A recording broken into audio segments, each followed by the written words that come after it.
Good morning, boss. Good morning.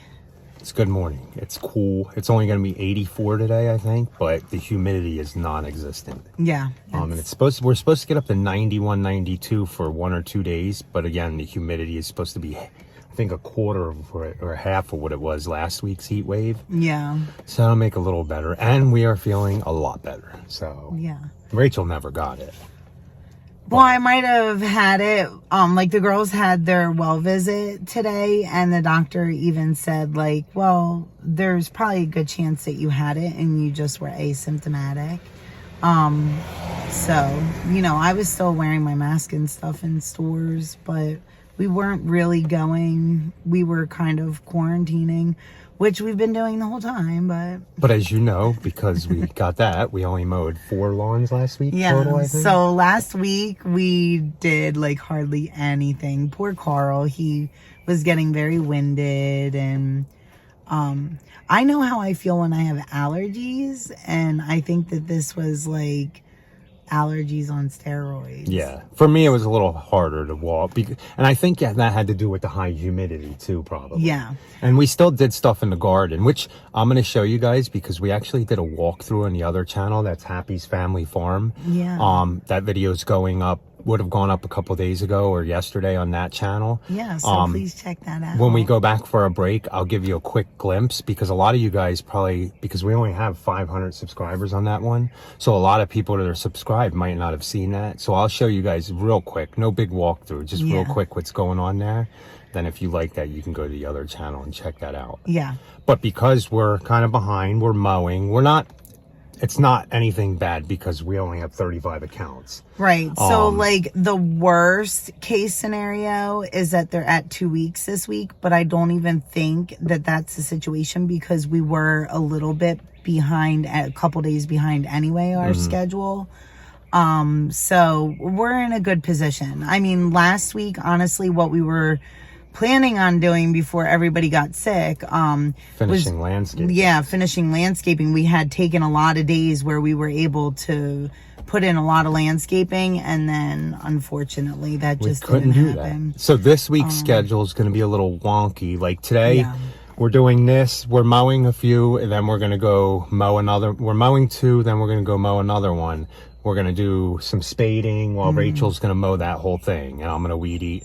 I'm going to do some spading and some stuff around there. We're not going to finish that one, and then when we mow tomorrow, we're going to finish off in a development where we're going to prune some bushes and work on that landscape, just because we couldn't do it last week. So we got to mow between. Well, and we really do have to try to finish at least one of those projects, like ASAP. I'd like to get because we have 2 more that are like right behind it. I'd like to get that one done that you're going to see today, and the one tomorrow. I'd like to get it done by the 27th still, to be honest with you. I know. It would be nice to have both of them done. It's a big push, but it would be nice. At least to have the one done and almost done the second would be really great, because then, like I said, we have 2 more that are right afterwards. You're talking about the neighbor to Susan, and then the giant one. And the giant one, we didn't tell them we had COVID, so she might have to say we're behind a week, and we might not be able to start for another week on that one. Yeah, but I would at least like to go over and start spading beds. So. Okay, well, we'll see. We'll see how that goes. Okay. So let's get out and mow. Guys, here's the first one. You guys seen this a million times if you've been with us for years. I'll get you guys an after doing it. We're gonna get this one done, probably hurry up and do the next one, and then we'll record the third one. Pretty much that's where we're gonna be doing some spading and all that other stuff. So let's go ahead and get this done, and then we'll be off to the next. Number 1 done. Look how dry this grass is. That's what 100-degree weather does. Well, not quite 100, but 90, 95, and no rain. So off to the next one. Number 2 done, man. Sucks to see these lawns hurting so much without rain. I mean, we do get thunderstorms that drop like an inch of rain here and there, but it's just not enough. We need like days of like on and off showers so we can work in between. But so this grass gets water. We're only in mid-June. Stinks. Look how dry it is. Okay, guys, Rachel's gonna mow this one.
Okay, I'm gonna go around and finish weed eating,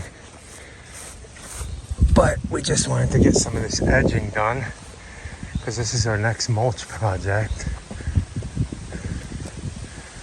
And Rachel's cleaning out the beds, and then when we come back I can clean out some of these more and then she can put mulch down. But let me finish edging and then we'll be done here for the day. See that mess I made over there? I had to weed eat some of that vines. We had to mulch that area too. And we'll be back here Friday to do some mulch and some more work on this one. The client was surprised to see us today. But I'm feeling 100% better. I'm not even out of breath, as you guys can hear in my voice. I'm not like trying to catch my breath when I talk now. So we'll be good. Look at all that pollen. I forgot to add this into the video yesterday, so I wanted to put it in because I teased you guys about our other channel in our garden. For you guys don't watch, I had to build a fence around here for the groundhog. So we have plants all through here, guys, and this is what I do in the morning before we even go to work. I've been out here since about 6:45 watering everything. So if you guys want to see all that's going on over here, you have to go check out the other channel because we don't put much on here, but we are growing hanging baskets up there, vegetables all through here, peppers and vegetables all through here, and we are going to make it eventually all the way back with peppers and tomatoes that are up there, and then we're going to fill all that in with landscaping plants for people to buy, and then we're going to plant giant pumpkins and everything over here and stuff like that. But they might not ripen that fast. We're just throwing them down because Rachel started a whole bunch of giant pumpkin seeds. So that was a quick glimpse of the garden, guys. Now back to work. So we're done this one. Off to the next one, which is our last one. So if you guys want my opinion, I guess I'll do a review on it one day. But so far the FS 111R is I like it the best. Especially out of this, what do I have, the 94R? To me, the 94R was a piece of junk. Didn't run good, didn't start good. This thing starts on the first pull every time. I don't have to do anything so far. I mean, it is brand new. The other thing with this is I noticed is, I guess this is a 4-stroke. So this bad boy takes a little wire. It's not up to speed as fast, like as spinning the head, and it slows down slower. And it has a lot more, I don't know if you call that, I guess torque. I don't know. When it grabs rocks, it seems like it grabs them and throws them a lot harder than the other one. It seems like the head on the other one, the 94, slows down a lot faster than this one. But maybe it's just me. I really do like it. It's got a good weight distribution. But enough of that because it's not a review. Definitely better than the battery one. So here is the next one, guys. I have to move this wire. They still haven't buried it. We've been here 3 times already.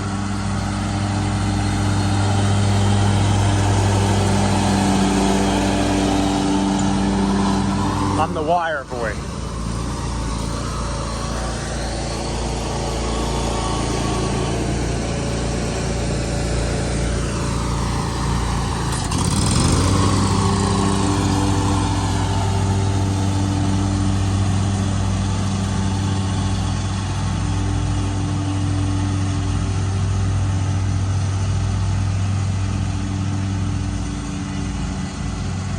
And after she's done making this pass, I'll throw it away over.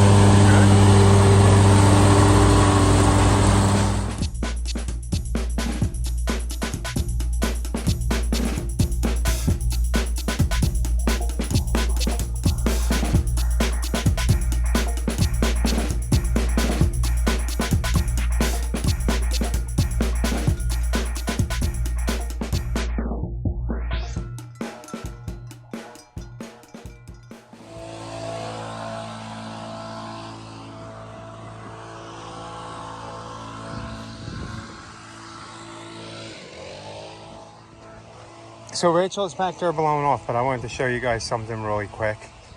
We told this client to water his backyard. As you can see, he doesn't water the whole yard, but I want to show you a difference. This is like kind of dry, this grass here, but he's been paying attention to the back and watering this because you can't really water the whole yard.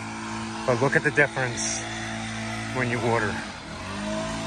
See the difference in the grass, how it's thicker, greener, lusher.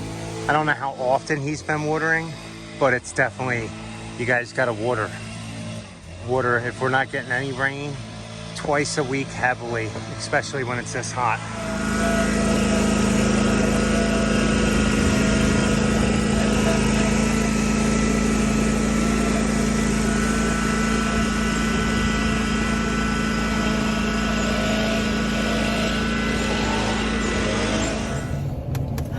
Everybody. We completed a day in lawn care.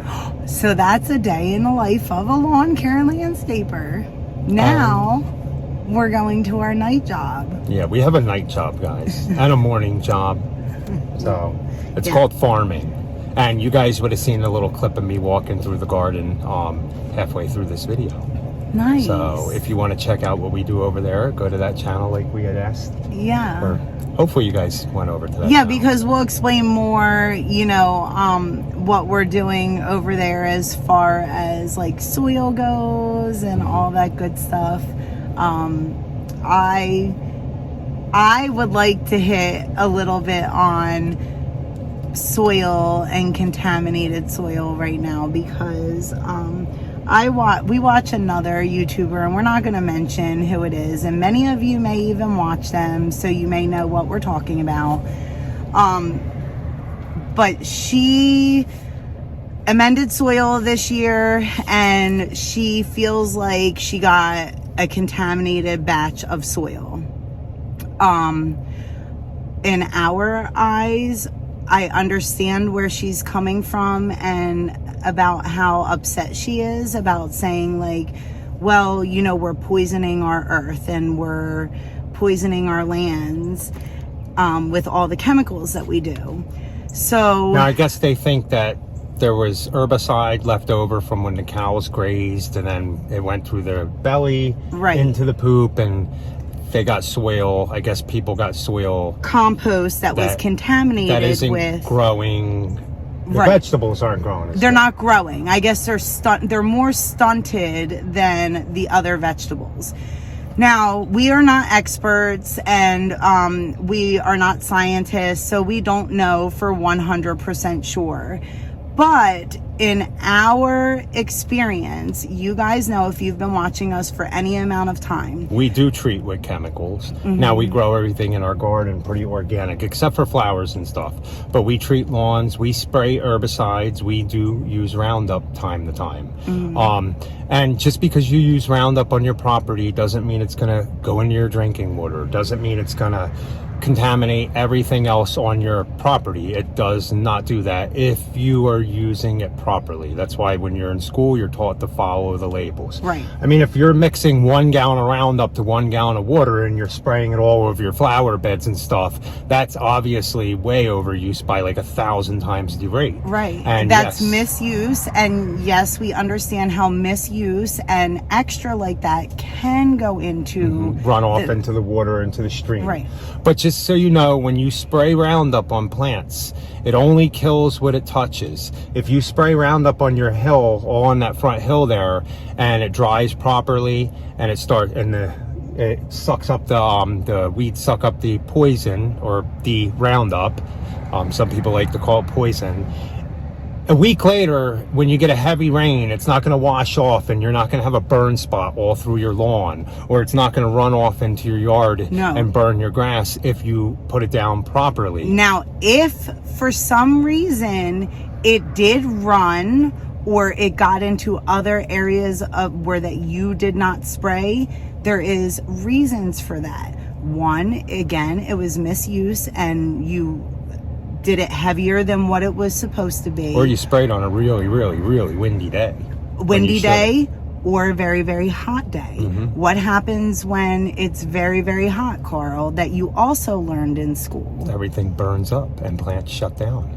Well, and that it turns into like a vapor. It just, that depends on what you're using. Oh, so you have to read your labels, because some chemicals you spray, herbicides, they do vaporize when the temperature gets too hot and can drift onto the neighbor's field. Now, more than likely, if you have something where your plants are stunted and aren't growing, somebody could have put a pre-emergent in there where your seeds won't germinate as good. They'll look deformed and messed up. That could be a possibility. But that pre-emergent would have to be less than 8 weeks old. Yeah. So it would have to be newly applied pre-emergent. So this is why we're saying... Also, too, if you have compost, if it's broken down right and goes through the composting the way it should, all that stuff burns out. It heats up enough to kill all that stuff. And none of your Roundup would be residual to where it should affect you at all. I mean, unless, like I said, somebody dumped a gallon of Roundup on your on your pile of compost. And I don't think that that's the case. And again, in our experience, we treat lawns and we have to stay on a consistent schedule. If we do not stay on a consistent schedule with pre-emergence, post-emergence, pre-emergence, post-emergence again, if we do not stay on that schedule, you get weeds. You get a lot of weeds, and people don't like weeds. And if people don't like weeds, they shouldn't have to deal with weeds. They should be able to. There's nothing out there you can spray on your lawn that's going to get rid of weeds or keep weeds from coming that's organic. I mean, you guys, there is stuff, but it doesn't work as good. And I've seen guys try to do it, and they dropped out of that business quick.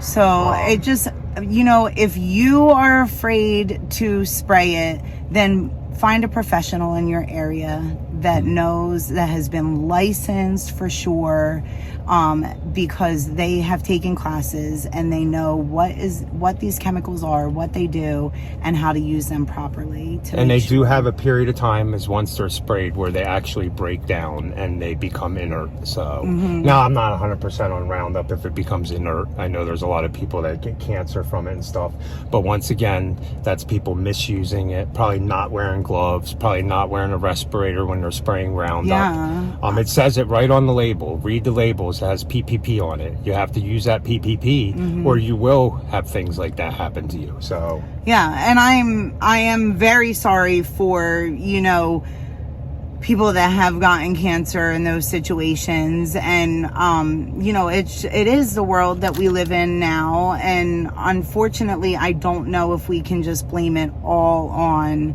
just all the chemicals. I feel like it's just a very blanket statement to just say, well, we're all killing the lawn, we're all killing the world because we're spraying lawns, or because somebody else is doing something in their garden, or, you know, because they're fertilizing, or because they're using a pre-emergent. And it just, I just think that if we all educate ourselves a little bit more, and do things the proper way, things would be a lot better. Again, everything in moderation. We do that to our bodies, everything in moderation. You know, you wouldn't binge on something. So, you know. And another thing, I'm not sure that, rates of cancer are higher. Definitely. Medicine's gotten better and we'd be able to cure it. We have a lot of cancer in my family. Breast cancer. My sister's was dealing with she dealt with cancer and all that other stuff. And they grew up, the grandfather had a farm, a working farm. They both died. They used DDT, some of the very toxic stuff, and probably liberally used that stuff in their fields and everything. Because of, and no masks and stuff back then. So they both did die of cancer at a really young age, 60 something, my grandparents. We're all living longer. The lifespan's gotten longer. So the food that we're eating isn't killing us earlier. We don't eat all organic food. We go to the grocery store, buy food that's been sprayed. We're still fairly healthy besides the COVID thing. I think, like Rachel said, in moderation. And we buy fruits and vegetables that look good and healthy. And it's nothing against people who buy vegetables that have been sprayed, or people who do that in their garden. To me, you're at least planting a garden. It's not being mass produced on farms where they do overspray and they do probably put chemicals down. And I do understand where this other YouTuber is coming from, but I just feel like if we all, let's all do our part, but just know that it's in moderation. I mean, if we're all kind of just... And a lot of times it's not the little guys. It's the big guys that can get away with. It is the big guys that can all the stuff. But I mean, I was just a little curious to, I kind of wanted to give my opinion a little bit and hear what your guys' opinions are a little, because I just don't think that it goes that far down the food chain, I guess is what I'm saying. So if you guys spray lawns and do stuff, do you hear any flack? Do you get anything for using chemicals? Do people yell at you, holler at you. Yeah. I mean, and we completely understand. Again, we choose to grow organically for our family just because we have children and dogs that are right in the garden. You know, when Carl and I were in our 20s. Oh, we use Roundup. Not Roundup. We use Miracle Grow to grow all our fruits and vegetables. And it makes them grow better. It does, guys. Yeah, I mean, when you do organically, you have to use double the amount. Yeah, more and more natural. get And it. that's good for the land. That's and you why guys we do know it. that the ones that actually use Milorganite, you guys know that because Milorganite is a natural way to fertilize. That's a whole nother subject. Yeah, that that's a whole nother subject. I'm not a Milorganite guy. So, all right. Well, we do appreciate you guys watching. And yeah, that's just a day in our life. And this turned into a pretty long video at the end, but that's okay. Oh, sorry. But, no, that's all right. We love our truck talk. Well, most people do. Well, hopefully you guys enjoy it too. So Have a please good like, comment, share, and subscribe. And be happy. Or at least try. Have a good night.